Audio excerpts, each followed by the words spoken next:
When I was young, I used to look at older people with their slower pace and frumpy clothes and boring lives and think, God, that must be so depressing.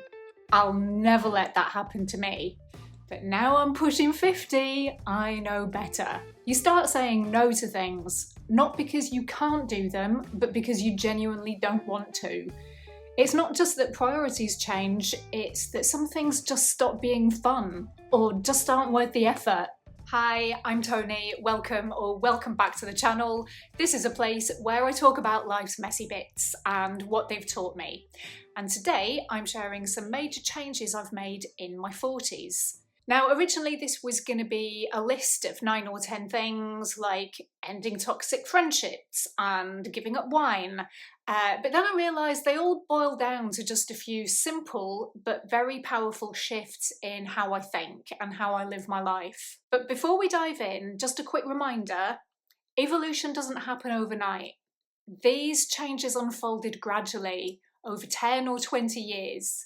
What began as quiet realisations have eventually turned into my non-negotiables. And there's probably a bit of overlap between them, but for the sake of simplicity and focus, I've distilled everything down into 3 core principles. Update. Number 1, comfort is king. And this one's twofold: choosing comfort over style and choosing convenience over cost. So let's start with style.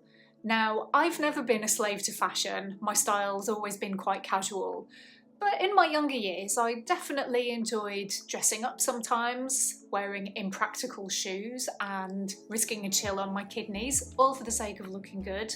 These days, if it pulls or pinches or digs in or rides up or makes me feel cold or stops me walking properly, it's a hard no. And I'll pay more for decent shoes and jeans that fit well.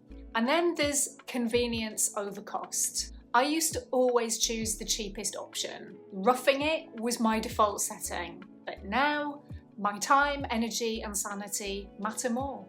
And this can show up in lots of ways, but here's just one example. I will spend more on a decent hotel with a decent bed in a good location than go for whatever's cheapest and also shittiest. And I will gladly pay more for a taxi if a trip to the airport looks like too much hassle by public transport.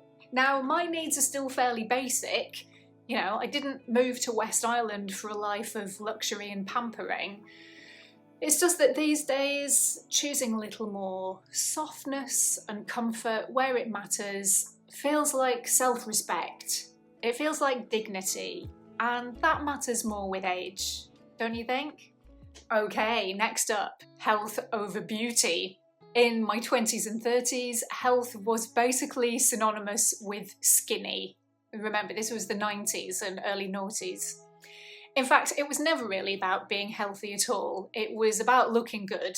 And to be fair, back then, the scientific research on nutrition and fitness still had a lot of catching up to do. So like a lot of young women, I chased perfection through crazy diets, intense workouts, so-called clean eating, the whole lot. But eventually I realised skinny doesn't actually look good, and it sure as hell doesn't feel good, despite what Kate Moss might tell you.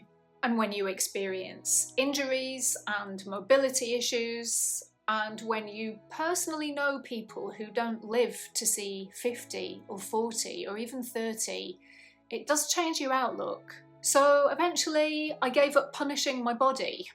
Instead of chasing perfection, I now choose strength and stamina. I let myself rest and I move to feel good and stay limber and build functional fitness. I eat to give my body fuel and nourishment and, yes, sometimes pleasure too.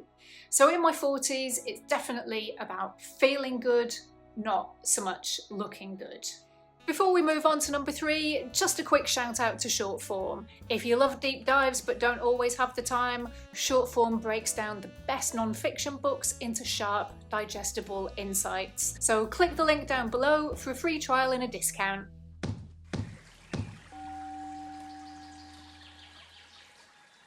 Okay, my third and final non-negotiable: if something costs me my peace, it's too expensive.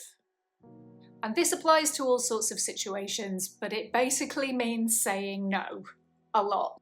In my 20s, I said yes to everything. For me, it wasn't really about people pleasing, it was just a genuine curiosity to try new things and meet new people. I mean, I was young, I had energy to burn, but I also had this maximizing mentality. Like, I had to optimize every opportunity by cramming in as much as I could and really going for it. I guess it was that whole work hard, play hard thing. And I think to some degree, that's healthy when you're young. Maybe you don't have to be so intense about it, but I'd certainly advise any young person to get out there and try new things, because it's only by going through that process that you truly learn what works for you and what doesn't. And then after a point, you can confidently close the door on certain things and certain people, because experience has taught you that sometimes the gains aren't worth the effort. Because one day it hits you, you're gonna die, and you realise your time and energy are your most valuable commodities because they're finite. So you learn to spend them wisely. And I let go of the over-optimising mindset. These days, I'm much more likely to choose the path of least resistance. Not because I'm lazy, but because forcing things usually costs more energy than it's worth. And if that means a different outcome, then so be it. And as I said, I say no a lot more than I say yes these days. The gig, the play, the boozy late night? No. The wine that steals tomorrow's energy? No. The friendship that's become an obligation? No. The relationship drama? No. The stressy job? Hell no. The book or film I'm not really enjoying? No. Switch it off. Put the book down. And any place, person, or situation that gives me that weird, twisty-turny feeling in my guts, it's a hard no from me. The body knows. Trust it. Protect your peace. So yeah, with age comes experience, and with experience comes self-knowledge, and with self-knowledge comes confidence. The confidence to be more selective with your time, money, and energy. And that's powerful. I think that's one of the truly beautiful things about getting older. So how about you? Have you noticed any similar shifts in your 40s or beyond? What have you stopped doing or started doing differently? Thanks for watching. If this resonated, please remember to hit the like button, and don't forget to subscribe for more real talk about the mess, magic, and meaning of midlife. Take good care of yourself, and bye for now.